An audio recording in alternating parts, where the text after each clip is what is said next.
기아 이야기를 오랜만에 좀 하려고 합니다. 현대차, 기아 오늘 두 종목 모두 주가가 하락하고 있고 현대차 같은 경우는 지금 단기적인 고점 박스권 하단까지 내려와 있고 기아 같은 경우는 조금 더 조정을 받아서 이전에 기록했었던 2월 수준 저점까지 주가가 내려와 있습니다.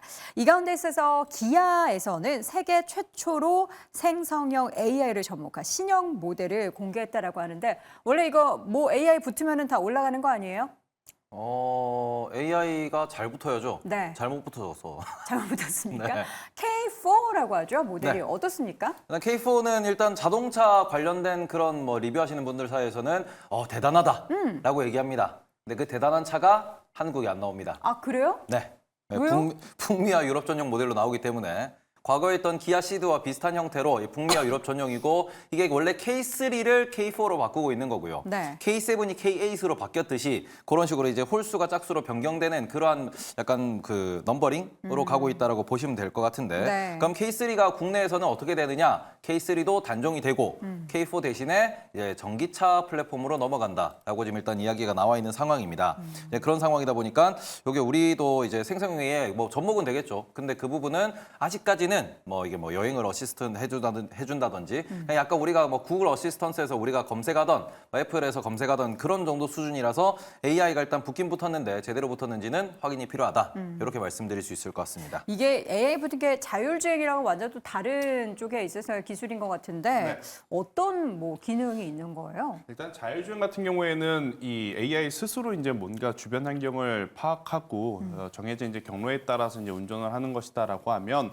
지금 나오는 AI 어시스턴트 같은 경우에는 운전자와 AI 간에 서로 이제 양방향 대화를 통해서 뭔가 컨텐츠를 좀 영위할 수 있다라고 좀 나오고 있는데 앞서 이제 테이블 고수가 이야기한 대로 보긴 봐야 될 것 같습니다.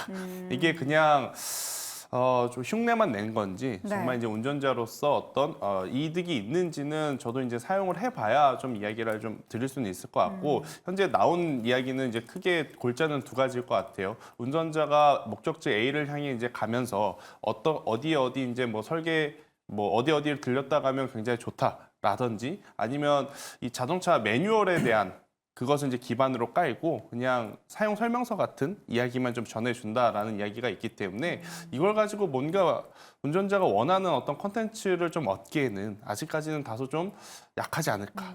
이 부분에 대해서는 기대감을 저는 높게 잡을 필요는 없지 않을까라는 네. 의견을 한번 드려보도록 하겠습니다. 전 사실 차 안에서 자꾸 이제 내비게이션이나 그 AI가 말을 걸잖아요. 시끄러워서 끄거든요. 그렇죠. 근데 저는 이제 그런 기능이 있었으면 좋겠어요. 이제 뭐 이제 속도 관련해가지고 제가 만약에 미처 딴 생각을 하다 속도를 줄이지 못하면 저절로 속도를 제어해준다든지 있습니다. 있습니다. 이미 지금 HDA라고 이미 현대차, 기아차에 본인 차에 있으세요. 그 설정 네. 어떻게 하는지 좀 네. 알려주세요. 있으세요, 네. 예, 끝나고 좀 알려주세요. 아, 그런 게 있었군요. 그러니까 뭐 기술이 있어도 저처럼 못 사용하는 사람들이 있단 그쵸. 말이죠. 그러니까 AI가 뭐 대단한 거를 탑재를 해도 저처럼 사용하지 못하는 분들에게는 무용지물이다라는 그런 생각이 좀 그래서 드는데. 그런 매뉴얼을 또 AI가 이제 뭐 읊어줄 알려주는 수는 거죠. 있지 않을까라는 생각은 하고 있습니다. 알겠습니다. 우리나라에서는 또 만나볼 수 없다고 하니까 그 점이 좀 아쉬운데 그래서 주가가 반응을 전혀 못하고 있는 건지 기아의 주가는 지금 보니까 연일 좀 음봉 움직임이 나타나고 있는데 최근 주가가 상대적으로 현대차보다 조금 더 빠지는 것 같아요. 그러니까 배당락 이후에 충격을 쉽게 회복하지 못하고 있는 게 핵심이죠. 그래서 뭐 2월 초부터 말씀드렸습니다만 이 밸류업 관련돼서 들어왔던 이 매수의 1차 고비는 3월 말 4월 초에 나타나는 주주총회와 배당락 이후에 어떤 흐름을 보일 건가. 그래서 오늘 뭐 기아뿐만 아니라 금융주 중에서도 최근에 꺾여서 힘 못 쓰는 종목군들도 꽤 있습니다. 물론 네. 견조하게 잘 버티고 있는 종목도 있지만 반대로 힘 못 쓰는 종목도 꽤 있기 때문에 이 배당락 그 가격을 어떻게 극복할 것인가가 관건인데 아마도 실적이 이것을 견인해주는 하나의 요소가 되겠죠. 그래서 시간이 좀 필요하다라고 보고 있고요. 아까 그 생성형 AI 얘기를 잠깐 좀 보태자면 이 기아 K4가 먼저 한 건 맞지만 네. 전 세계 모든 자동차 회사들이 다 준비하고 있는 거라는 그쵸. 거죠. 그래서 챗 GPT와 연계해서 지금 뭐 스텔란티스도 그렇고 그다음에 여러 회사들이 그 안에다 집어 넣으려고 하고 있죠. 그러니까 테슬라 정도를 제외하면 자동차 안에 이런 플랫폼을 스스로 갖추지 못한 회사들이 챗GPT와 연계해서 어떤 하나의 흐름을 만들어 가려고 하는 것은 분명하고요. 네. 그래서 앞으로 이제 차에서는 대화로 여러 가지를 조절하는, 예를 들어서 뭐 창문 내려줘라든지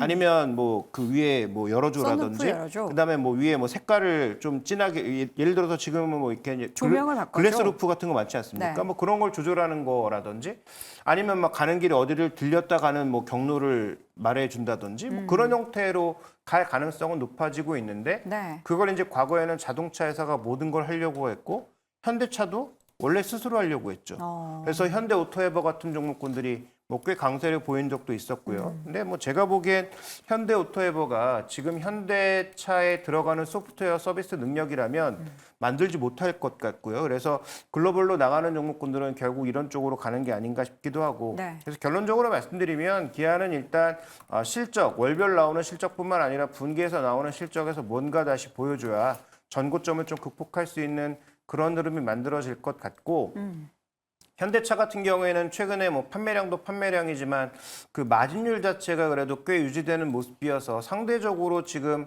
배당나게도 잘 버티는 모습이 나타나고 있는 게 아닌가. 그렇죠. 그래서 그런 정도의 차이일 뿐 결국 실적이 두 종목에 다시 한 번의 약진을 만들어줄 것이다 이렇게 좀 봐야 될 것 같습니다. 현대차 주가는 오늘장 1.2%대 하락 흐름 보이고 있습니다. 지금 이제 아까 정전에도 말씀드렸듯이 박스권 지금 하단 부근에서의 움직임인데 이런 식으로 이전에도 등락을 보였다면 이제 오늘이나 뭐 다음 주쯤에는 좀 반등을 하는 모습들이 나타나지 않을까 싶은데 이제 엊그제였죠. 미국 조지아의 전기차 공장에 하이브리드 차량의 생산을 검토한다라고 현대차 쪽에서 나왔는데 이런 이제 하이브리드 차량이 워낙에 좀 많이 팔리다 보니까 공격적으로 이제 생산 물량도 좀 늘리려는 계획이 있나 봐요. 네, 아무래도 지금 이제 전기차 성장 둔화로 하이브리드 차가 많이 이제 주목을 받고 있으니 좀 전략적으로 이제 방향을 바꿔 나가는 모습을 보이는 것 같아요. 그래서 전기차 이제 제조 시설에도 이제 이 전기차 이외에도 뭐 하이브리드 그리고 플러그인 하이브리드를 같이 좀 생산을 해서 이제 전략적으로 방향을 좀 바꿔 보이는 것 같고 이번에 최근에도 이제 신형 투싼을 공개를 했는데 투싼도 기존의 내연기관차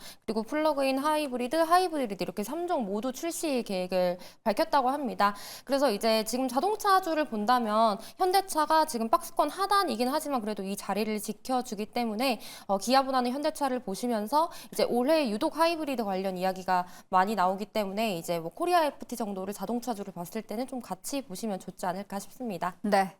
자동차 관련해서 이제 부품주 얘기 좀 하고 싶은데 테이버 고수는 다른 얘기를 지금 하고 싶다고 하는데 무슨 얘기를 그렇게 하고 싶으세요? 일단 이번에 뉴욕에서 지금 오토쇼가 있는데 네. 뭐 거기에서 일단은 EV9이 올해 최고의 차상을 받았습니다. 그리고는 아이오닉 5N 이 제품은 또 올해 고성능차 요 상도 받았습니다. 네. 뭐 일단 상을 받았다라는 것도 매우 좀 좋은 거고 그리고는 동시에 또 발표한 새로운 브랜드가 있습니다. 이 제네시스에서 마그나라는 브랜드를 또 추가하겠다. 라인업을 추가하겠다.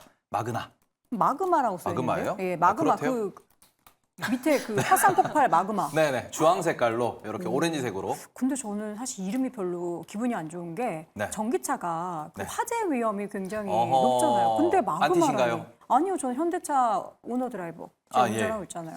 근데 일단 그 부분에 있어서 제가 지난번에도 이 자리에서 한번 말씀드렸던 게 지금 제네시스 하이브리드로 넘어간다는 얘기가 많이 있습니다. 네. 그런데 지금 이게 독일이나 아니면은 좀 더 고성능차 포르쉐 이런 같은 경우에는 이제 고성능에서 하이브리드를 오히려 기존에 있던 내연기관을 더 스펙업하는 그런 용도로 사용한다고 말씀을 드렸는데 네. 현대차 내부에서는 제네시스 하이브리드는 그냥 우리가 그냥 소렌토 하이브리드처럼 소나타 하이브리드처럼 그런 식으로 가져가려는 움직임을 보인다라는 부분이 좀 아쉽다라고 말씀을 드렸는데 네. 그 얘기를 들으셨는가 이번에 엄청 센 걸로 좀 더 고성능차를 만들겠다라고 이야기가 또 나왔어요. 라인업을 다양하게 한다라고 하는데 이렇게 되면은 결국에는 브랜드 가치를 더 끌어올리기 위한 노력을 한다라는 점에서 이걸 좀 더 장기적으로 우리는 긍정적으로 볼 수 있지 않을까 이렇게 좀 말씀을 드리고 싶습니다. 네, 이거는 제가 안 읽어드릴 수가 없네요. 콜프님께서 이렇게 또 명명한 이유에 대해서 테슬라를 마그마 그런 뜻이 아닐까요? 라고 딱 이제 제가 한 거 아니에요? 콜프님께 뭐라고 하세요? 지금 인상 쓰셨어요? 시청자님께? 아닙니다. 웃고 있습니다. 마그마 이렇게 해서 마그마로 지은 거 아닌가라는 이야기를 했습니다. 자, 2차 전지주 잠깐만 이야기를 좀 했으면 좋겠어요. 김태선 교수님. 네. 2차 전지주 오늘은 좀 쉬어가는데 이렇게 전기차 얘기 계속 나오면은 다시 한번 어떻게 불꽃 조금이라도 기대할 수 있지 않을까 싶은데.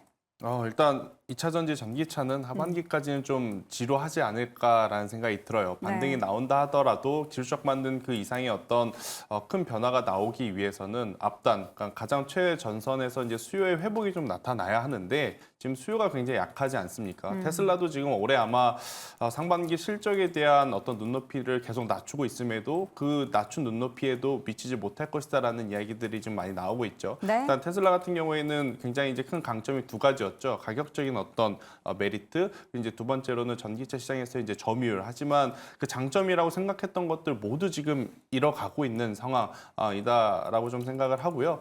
테슬라가 이제 조정이 나오게 되면 결국 2차 전지의 투심은 강하게 또 살아나기가 힘든, 하지만 이제 시기적으로 그래도 하반기에 가면 갈수록 그래도 작년 말 그리고 올해 상반기보다는 조금은 더 나아지지 않을까라는 생각이 들어서 2차 전지 같은 경우에는 시간이 조금은 더 필요하고 앞으로의 어떤 이 산업의 회복도를 좀 보셔야 되지 않을까라는 의견을 드려보도록 하겠습니다. 알겠습니다. 우리나라에서 가장 많이 팔리는 차가 뭔지 아십니까? 소나타? 그랜저죠. 그래? 네. 진짜요? 네, 제가 그랜저가 탔는데. 가장 많이 팔리고 네. 그다음에 또 볼륨 모델 중에 하나를 꼽자면 아반떼예요. 갑자기 뜬금없이 얘기를 왜 드리냐면 네. 차를 많이 팔기 위해서는 전기차가 이 가격으로 내려와야 됩니다. 그러니까 전기차 엔트리 가격은 뭐 배터리 가격을 낮추든 무슨 방법을 써서라도 네. 최소한 보조금 받았을 때 아반떼 가격을 육박하게 낮춰줘야 되고요. 그다음에 지금 뭐 고급 모델, 뭐 고성능 모델 이런 건 당연히 뭐 가격이 비싸겠지만 뭐 네. 제네시스 이런 거 비싸겠지만 그렇지 않고 우리가 일반적으로 타고 다닐 수 있는 그 중형급 모델 정도의 가격은 결국은 그랜저 풀옵션 정도의 가격으로 내려와야 된다는 거죠. 아직도 비싸 보이고요. 결국 가격 중요하지 않다, 뭐 신기술이 중요하다 떠들어댔지만 네. 결국 가격이 내려오지 않으면 한 6천만 원대 육박하는 그런 가격이 실제로 전기차에서 계속 유지가 되면 전기차의 확산은 어렵다라는 거죠. 그래서 테슬라가 계속 모델 2 얘기가 나오고 있는 거고 그 모델 2가 나와야 테슬라가 얘기했던 뭐 1,000만 대, 2,000만 대를 파는 그런 시대가 올 수가 있는 거겠죠. 그래서 결국 전기차가 다시 확산되기 위해서 핵심 포인트는 가격싼 차를 누가 얼마나 잘 빨리 만드느냐가 중요한데 그 시금석이 되는 게 하반기에 기아 EV3입니다. 그래서 기아 EV3는 어느 정도의 스펙을 가지고 어느 정도의 가격으로 나오는지 굉장히 주목해 보실 필요가 있을 것 같습니다. 네. 그리고 그 부분에 있어서 한 가지 비교할 부분은 네. 일단 이건 매우 중요합니다. 네. 어제 중국에서 발표가 있었죠. 지금 샤오미가 전기차를 발표했습니다. 그런데 앞서도 말씀을 해주셨어요. 6천만 원은 비싸다. 내려와야 된다. 그런데 샤오미가 전기차를 4천만 원부터 시작하는 가격대로 발표를 했습니다. 맞아요. 그래서 이 부분에 있어가지고 일단 우리나라 역시도 결국 전기차 가격을 끌어내려야 된다라는 점. 그래 그 부분은 조금 계속해서 추적을 해보셨으면 좋겠습니다. 알겠습니다. 자, 자동차 쉬어가고 있는 가운데 과연 우리에게 이를 기회로 주는 건지 여러분 잘 고민해 보시기 바랍니다. 다시 한번 한 줄 평 보시죠. 김정희 고수입니다. 현대모비스 순연금 주목해보자. 김태성 고수 수출 데이터가 말해주고 있다. 윤혜림 고수 면세 카지노 화장품주에 대한 대안이다. 테이버 고수 고금리는 마이너스 브랜드 가치와 환율은 플러스라고 의견을 남겼습니다. 자, 오늘 장 탑5 마지막 1위 주제 보겠습니다.